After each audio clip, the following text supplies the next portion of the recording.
Welcome to Retech, and today we're going to have a look at this, the Sinclair ZX81. Now, the reason for that is because I was looking around on eBay and auction sites and so on just for a bit of a project, and I was kind of taken aback with how expensive these machines are getting.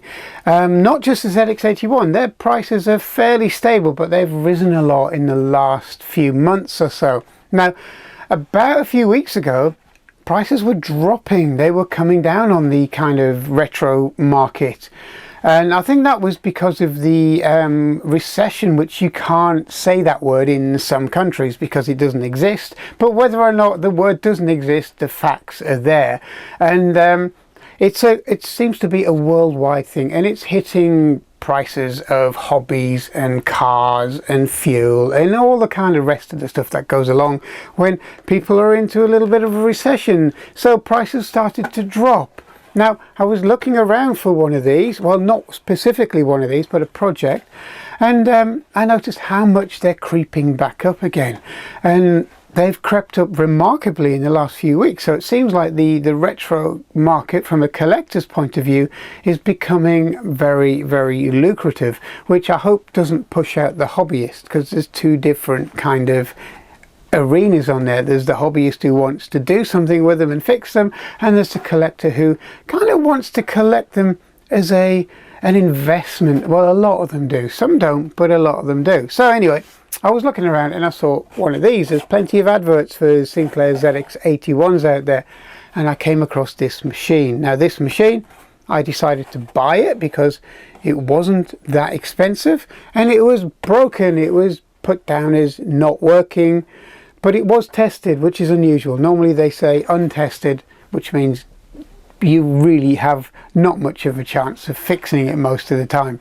So anyway, the seller said that basically it comes up with some kind of image, but not one that you could use, and other than that it doesn't really work. So that's fair enough. It's a fair enough description. So I thought, you know, I'll take a bit of a punt and I'll buy it. I've got others, it doesn't matter.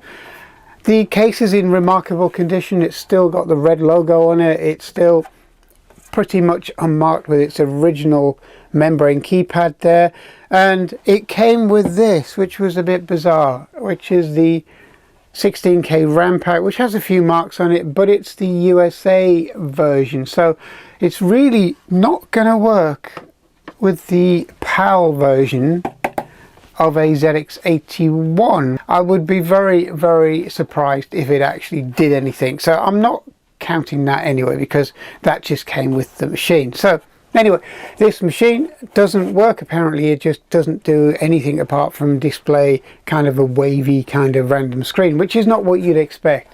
You'd expect like a black screen or a screen full of randomness or corrupted characters and so on, or bars on one of these, but not something kind of fuzzy and random. So that was his words.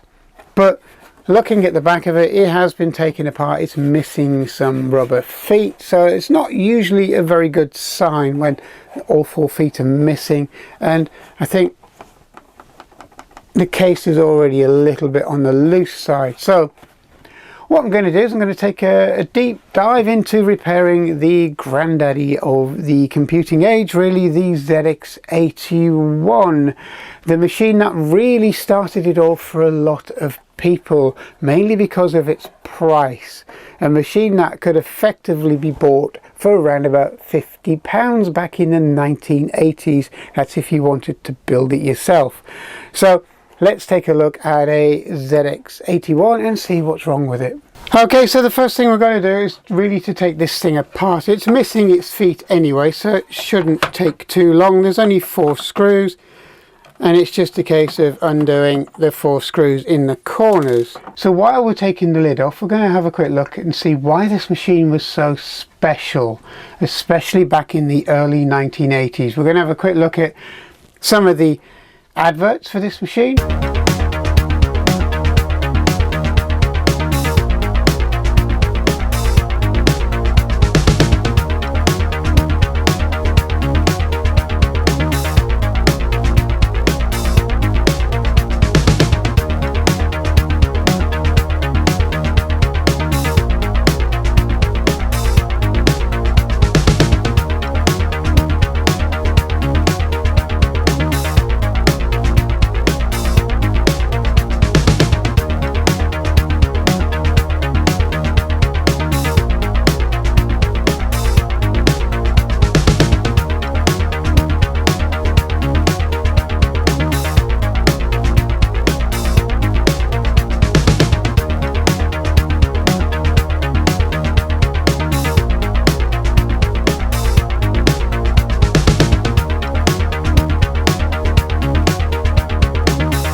So now all the screws are out, and what we're just going to do is going to lift it apart, and you can see it's basically an all-in-one unit. It's literally just, that's it. That is your ZX81 board, and it's only held in by a couple of screws. So I'm just going to take these screws out. The one thing you do see is the massive heatsink on here. They are huge. It's as if they didn't trust the machine. Okay, so we're going to take a look at the ZX81 here. We have your keyboard connector, which is just here, which is these two little connectors here. You have exactly the same barrel jacks for power, for ear and mic as well. So everything runs off the same connector. This is how he was able, or Sinclair was able, to cut costs, because he didn't use different connectors for different jobs. You have your modulator here, which is an RF modulator. This one's a PAL model, so it puts out a PAL signal. And you can see the rest of the components. There's very, very few on the board.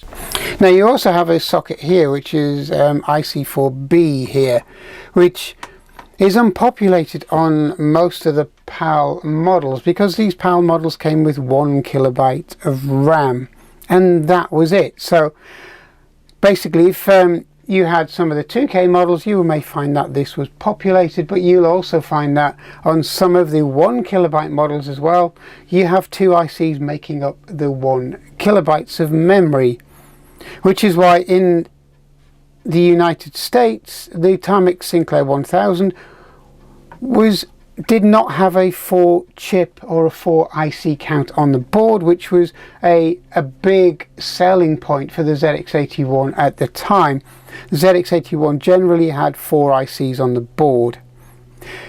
If we flip the board over, you can actually see how hand-drawn most of the tracks were. There was no computer-aided design in this.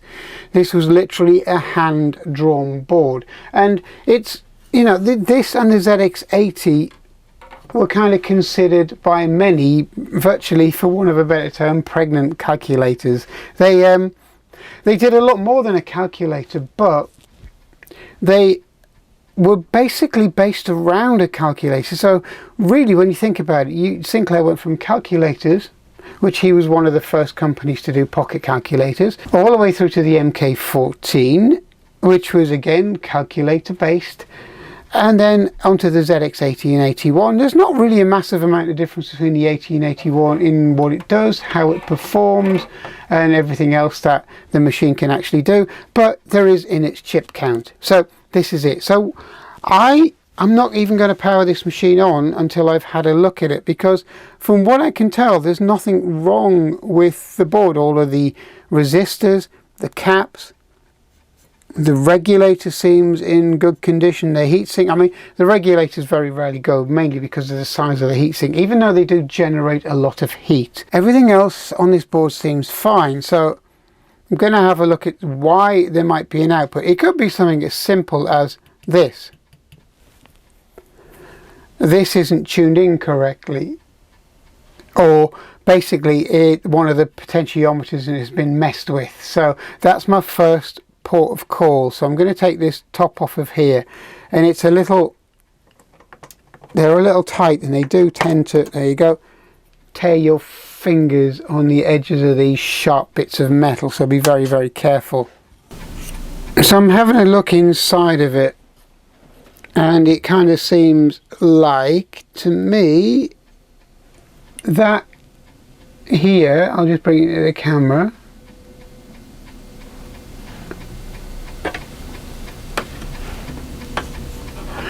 just in there you'll be able to see a solder joint on this RF output, and it doesn't look standard. They didn't solder those joints like that, so I think someone's had a go at trying to modify this, and they've put it back, and I don't think they've done a very good solder job on here. I'm going to resolder that for a start, and then I'm going to go from there. I think that's it, because that is awful. I can actually see it moving I can see the solder joint moving, and it also appears that this wire has also been rejoined as well. So I think somebody's tried a composite mod on this, and they haven't really thought about it. They've thought that basically you should be able to do what you can do on a Sinclair Spectrum. I've done quite a few of those composite mods on the Spectrum where you snip the resistor on here, you actually take it through directly from the feed on the board, and then you turn that into a composite out port, and it works really well. I've had no issues with them, and it's been a fantastic fix. But this one, yeah, this doesn't seem to be getting a sync, so we're going to have a quick look at it, and I think that's because of it. But what I'll do before I actually even resolder this, I'm going to plug it into a monitor and I'm going to find out what the cause is. Okay, so we're going to have a quick look. Okay, so we've got the board out of the ZX81, and it's such a small board, but you might not be able to see it on camera, but it's been cut here. It's been cut here as if you would do a ZX Spectrum mod on here just to get a composite out. And you know, the way you do it is you feed it through the RF modulator. You're basically cutting out the signal side for the RF and just getting rid of the RF side of it altogether. But that works on a ZX Spectrum. It doesn't work on the here because these don't work in the same way. So I'm just going to show you. I'm going to plug in the RF lead here, and I've dusted off my trusty Matsui CRT, and you can see there's no change, nothing on here. So we know that there is a fault with the output. Now all I need to do really is, if I'm correct, just going to get the soldering iron and some solder here, and all I'm doing is I'm connecting the resistor back to here. Okay, so once I've done that, it should work, and I'm just going to solder up this. There's a small, if I use this little pointy stick screwdriver here, there's a cut there that somebody's made. Okay, so that needs soldering back together as well. Again, I think they may have got mixed up between the mod on the ZX Spectrum and the ZX81. So I have my soldering iron, and you won't see this, but obviously on camera because my hands are going to be in the way, but it's only a way of connecting the resistor back up.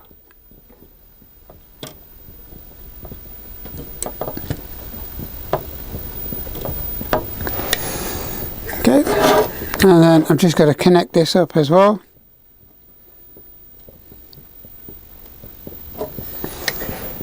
Right, okay, so that seems to have connected together now.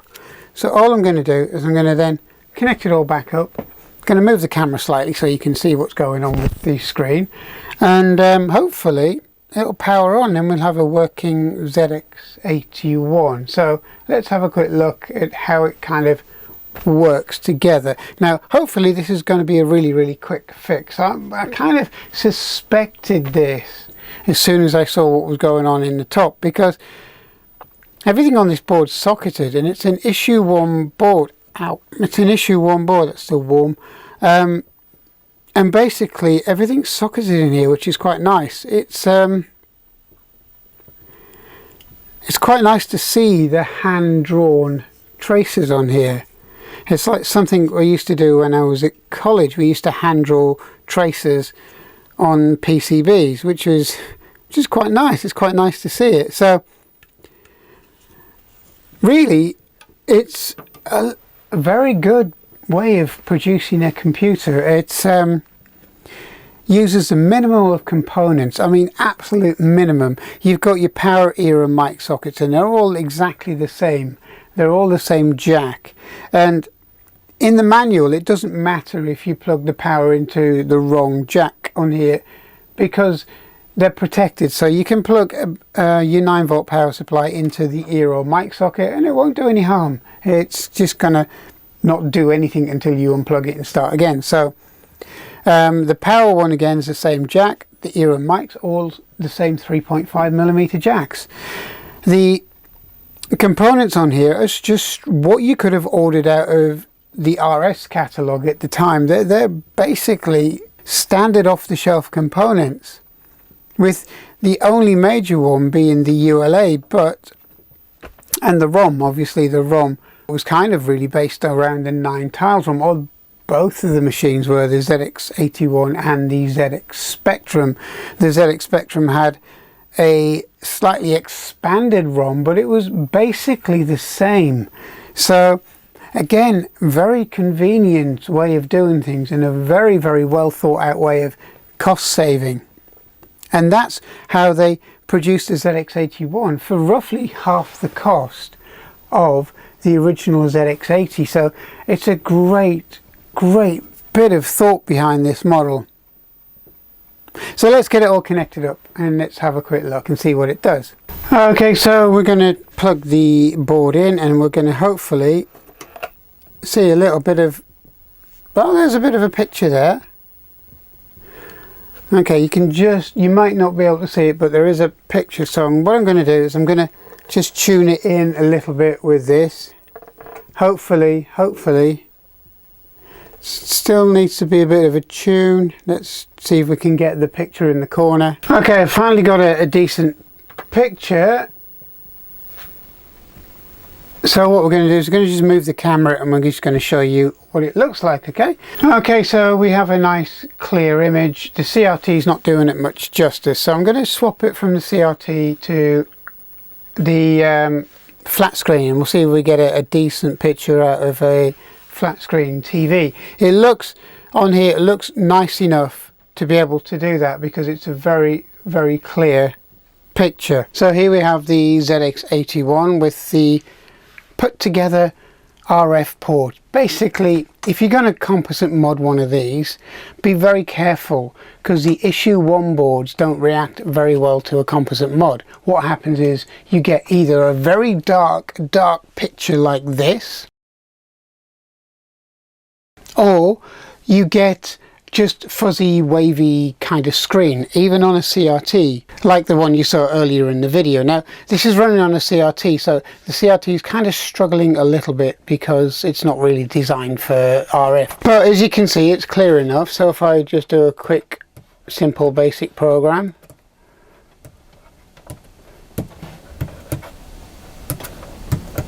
And as you can see, it works, and it just comes up with end of screen. So, you know, it works really well. So if I just list the program, you'll see that, you know, it just works. So basically it runs as it should, and the screen's pretty stable, and as it says, it just comes up with end of screen room.